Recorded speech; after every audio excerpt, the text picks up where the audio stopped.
ರಾಜ್ಯಾರೋಷವಾಗಿ ನಡೀತಿದೆ ಕಾನೂನು ಬಾಹಿರ ಅಕ್ರಮ ದಂಧೆ.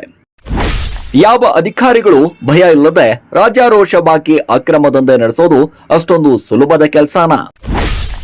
ಸಂಬಂಧಪಟ್ಟ ಅಧಿಕಾರಿಗಳು ಕಂಡು ಕಾಣದಂತೆ ಸುಮ್ಮನೆ ಕುಳಿತಿದ್ಯಾಕೆ? ಅಷ್ಟಕ್ಕೂ ಇದು ಎಲ್ಲಿ ಅಂತೀರಾ? ಈ ಸುದ್ದಿ ನೋಡಿ.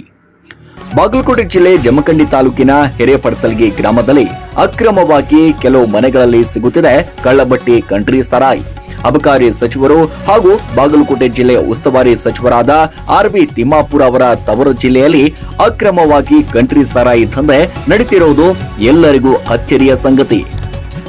ಕಂಟ್ರಿ ಸರಾಯಿ ಸೇವಿಸಿ ಅದೆಷ್ಟೋ ಯುವಕರು ಬಲಿಯಾಗಿದ್ದಾರೆ. ಅಬಕಾರಿ ಅಧಿಕಾರಿಗಳು ಆದಷ್ಟು ಬೇಗನೆ ಈ ಸುದ್ದಿ ಗಮನಿಸಿ ಅಕ್ರಮವಾಗಿ ತಯಾರಿಸುವ ಕಳ್ಳಬಟ್ಟಿ ಸಾರಾಯಿ ಬಂದ್ ಮಾಡಲು ಮುಂದಾಗ್ತಾರಾ ಎಂದು ಕಾದು ನೋಡಬೇಕಾಗಿದೆ. Bureau report, DD news.